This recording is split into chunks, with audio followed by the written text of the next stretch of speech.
खुदाम यसू जो कि मौलूद मुक़द्दस है और वो चाहता है कि उसके लोग भी मुक़द्दस बने, उसी के नाम में आपकी सलामती हो।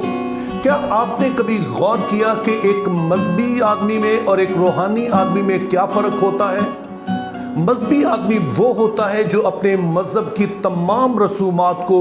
बड़े शौक़ से, बड़ी तनदही से, बड़ी सरगर्मी से अदा करता है, और आम तौर पर ऐसे शख्स का मकसद ये होता है कि इन रसूमात की अदायगी से वो किसी तरह से खुदा की रज़ा को हासिल कर ले और जो मज़हब के वो इन तकाज़ों को पूरा करके खुदा के हजूर में मकबूल ठहरे। इसके बरक्स रूहानियत का ताल्लुक बातन से होता है, और एक रूहानी आदमी की ख्वाहिश ये होती है कि वो अपने आप को पूरी तरह से खुदा की मर्जी में ढाले,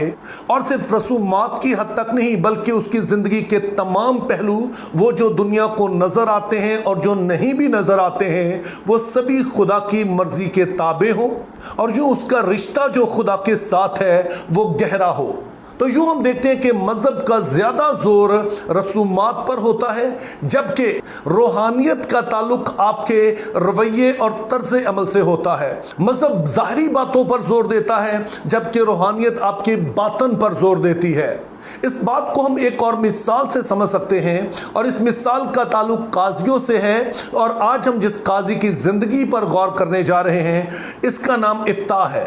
इफ्ता की स्टोरी आपको कुज़ात की किताब के 11वें बाब में मिलेगी, और इसकी पहली आयत में कुछ यूँ लिखा है, और जिलादी इफ्ता बड़ा ज़बरदस्त सूरमा और कस्बी का बेटा था, और जिलाद से इफ्ता पैदा हुआ था, और जिलाद की बीवी से भी उसके बेटे पैदा हुए, और जब उसकी बीवी के बेटे बड़े हुए तो उन्होंने इफ्ता को ये कहकर निकाल दिया कि हमारे बाप के घर में तुझे कोई मिरास नहीं मिलेगी। और फिर चौथी और पांचवी आयत में लिखा है, और कुछ अरसे बाद बनी अमून ने बनी इसराइल से जंग छेड़ दी, और जब बनी अमून बनी इसराइल से लड़ने लगे तो जिलादी बुजुर्ग चले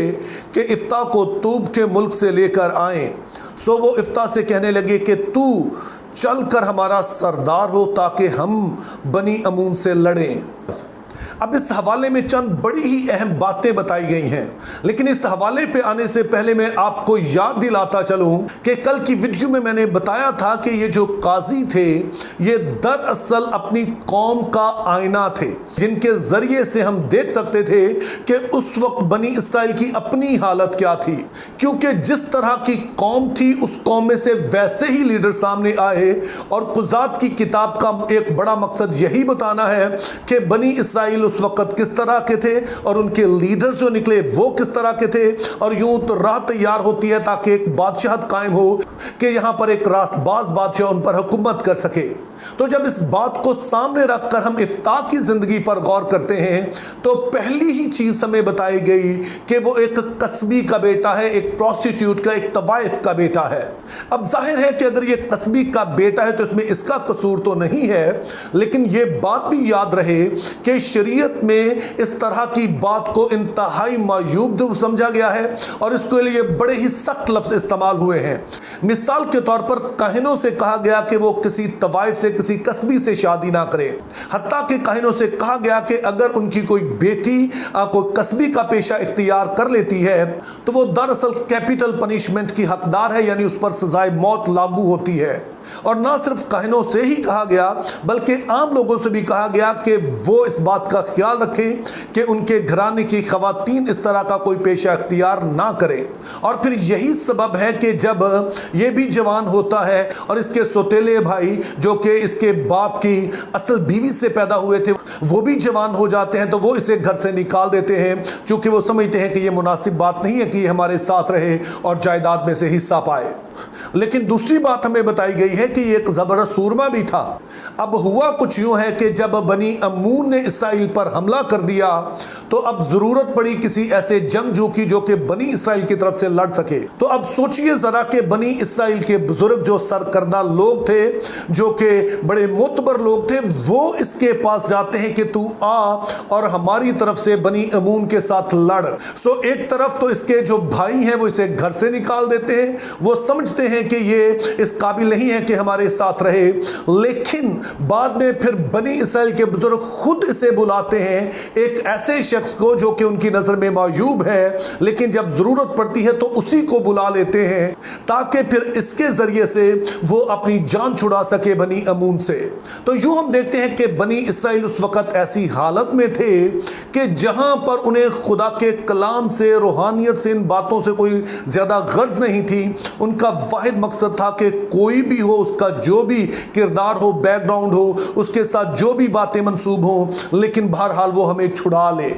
और उसके बाद हम देखते हैं कि इफ्ता पहले तो इनकार कर देता है, वो शिकवा करता है कि तुम ही लोगों ने मुझे घर से निकाला और उस वक्त किसी ने मेरा साथ नहीं दिया और अब मेरी मदद लेने आ गए हो। लेकिन वो फिर इस शर्त पर राज़ी हो जाता है कि अगर तुम मुझे अपना सरदार बनाओ, और बनी इसराइल उसी शख्स को जिसको पहले उन्होंने निकाल दिया था कि ये कस्बी का बेटा है, अब उसे अपना सरदार बनाने पर राज़ी हो जाते हैं। लेकिन ज़्यादा अहम बात यह है कि इफ्ता जब बनी अमून के ख़िलाफ़ जंग के लिए जाता है तो वो खुदा के हुजूर में मन्नत मानता है